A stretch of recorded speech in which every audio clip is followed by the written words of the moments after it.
Bismillah wa salatu wa salam ala nabiyyina Muhammad wa ala alihi wa sahbihi wa sallam. Amma ba'da, habita fillah. May Allah subhanahu wa ta'ala bless us all with ikhlas, with thabat ala sunnat nabi sallallahu alayhi wa sallam. And may Allah subhanahu wa ta'ala bless us to have beneficial and productive lives in this world as well as the hereafter, and bless us with Jannatul Firdaus. Ameen ya Rabbil Alameen. I wanted to give some general advice to our brothers and sisters that are new Muslims. As a particular individual, may Allah subhanahu wa ta'ala bless them with sincerity and firmness upon the religion of Allah subhanahu wa ta'ala. Mentioned that they have been a Muslim for 5 months. So I wanted to give just some general advice to our brother and anyone else who finds themselves in a similar situation who's new to Islam.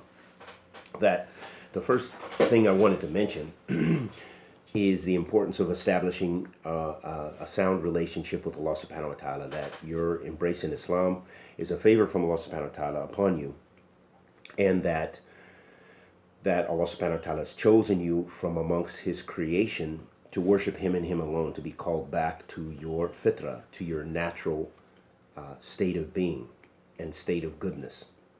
And so that first is recognizing that ni'mah, that blessing from Allah subhanahu wa ta'ala, and always remember that everything is about strengthening that relationship. So anything that you learn that is about that turns you away from Allah subhanahu wa ta'ala and disrupts that tie and that channel that you have with your Lord subhanahu wa ta'ala, then know that there's no good in that. So for example, sometimes new Muslims, they embrace Islam and they're in a particular community and setting, but however, in that community or setting, there's a lot of bid'ah, there's a lot of things which distract you from the true sunnah of the Prophet sallallahu alaihi wasallam, and of course, that impairs your relationship with Allah subhanahu wa ta'ala. In fact, you may learn wrong or incorrect information about who Allah is and how to worship him properly. So, very important to strive your best to be in a community of good, and have your eyes and ears open and your heart open to Allah subhanahu wa ta'ala.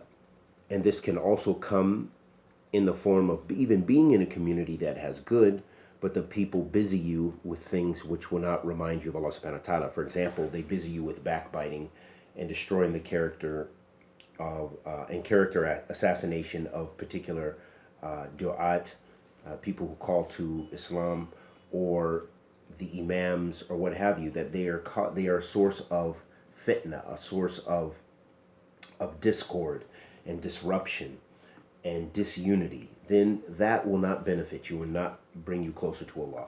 Another point I want to mention, or another piece of advice, which is basically along the same lines, is remember that it's all for Allah subhanahu wa ta'ala. So it's sincerity to Allah subhanahu wa ta'ala.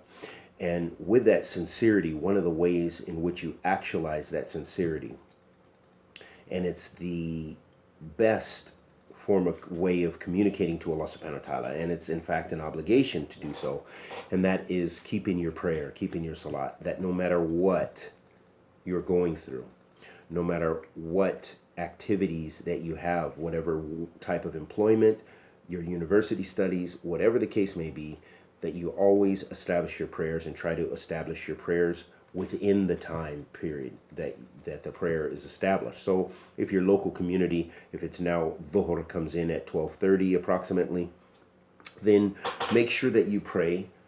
You have from 12:30 to maybe, depending on the time frame, maybe till 1:30 or something like this. So strive your best in the earliest time and to pray it in Jama'ah. But if you're unable to do so, making sure that at least you keep within the time frame of the prayer always, and that will keep you, because then when you always come back to it's about Allah subhanahu wa ta'ala, it's about your relationship with Allah subhanahu wa ta'ala, then this will help you stay Muslim when your beliefs are being challenged, when you're dealing with certain sins or certain things that try to deter you and distract you from the path of Allah subhanahu wa ta'ala. By keeping the prayer, that's holding on to that thread.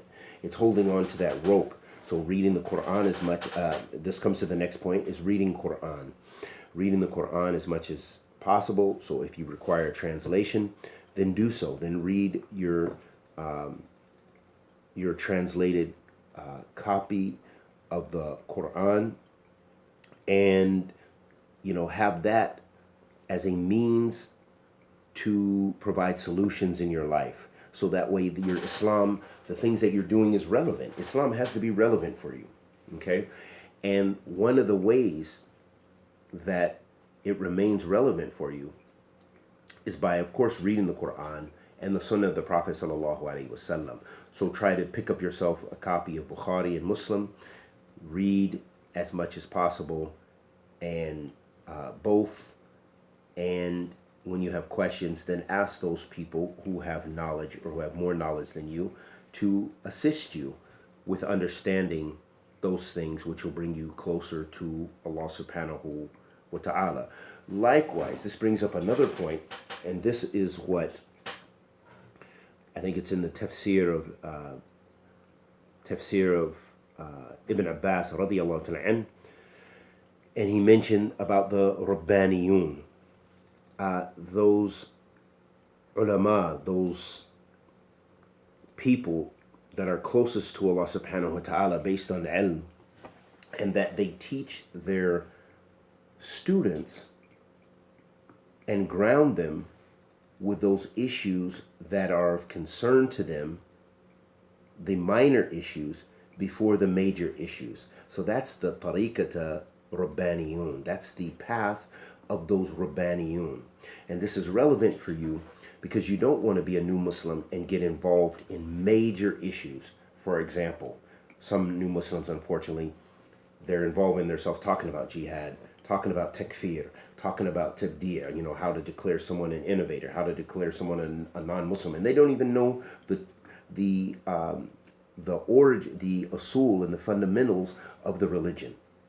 So the Rabbani and the one who's on that path, that minhaj, that methodology, is the one who is involving themselves with knowledge that's going to benefit them and bringing them closer to Allah and strengthen them step by step. And that's the path of knowledge in general. You don't begin by learning about major masail. Is someone excused by ignorance or not? Is someone this or that? These are major masail that sometimes you have differences between the ulama of Ahl Sunnah, or as far as details may differ.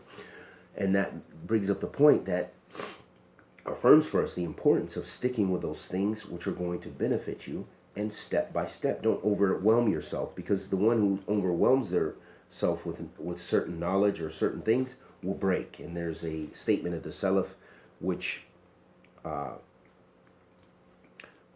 is related to this. I can't think of it right offhand, but that emphasizes for the one who tries to take ilm, knowledge,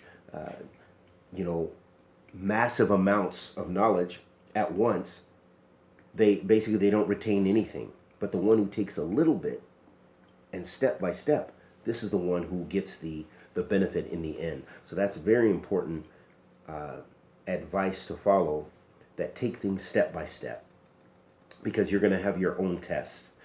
Some people, the test is drugs. Some people, the test is women, or vice versa. If it's a woman, it's men.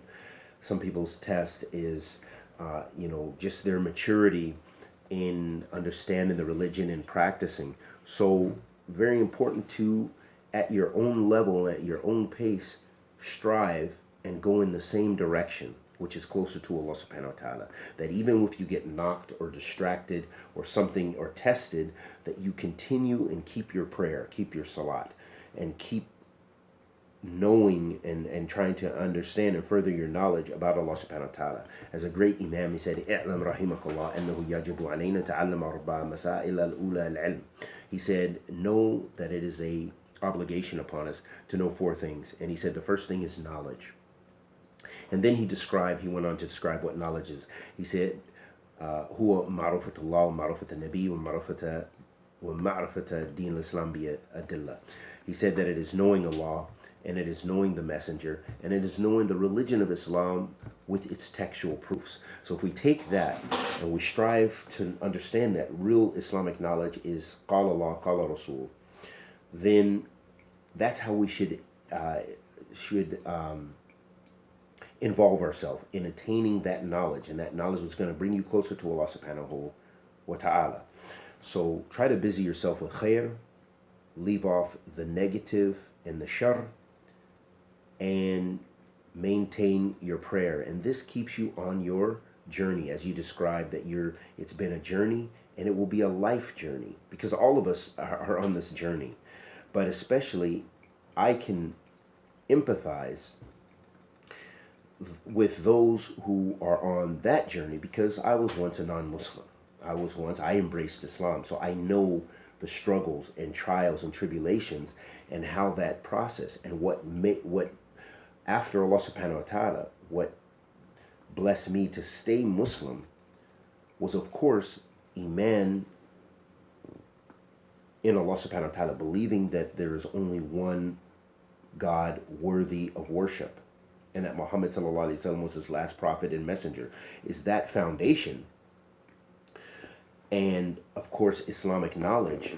But I would say one of the most important things with that when I struggled being a new Muslim, dealing with whether it was family or societal pressures, whether it was pressures from your past regarding music, DJing, women, these kind of things, the thing that kept me Muslim was the prayer. It was the salat. That even if I was involved in something, I still maintained the prayer. I might have did certain things after the prayer, certain things prior to the prayer, but I kept the prayer, and that's what kept me Muslim. So that is the strongest piece of advice that I can say from personal experience, is maintain your salat. So learning the prayer properly and establishing it. And we ask Allah the Almighty to accept our good and forgive our evil. Anything I said that was correct was from Allah Azza wa Jal. Anything I said that was incorrect was from myself and the shaitan. Wa sallallahu wa sallam ala nabiyyina Muhammad.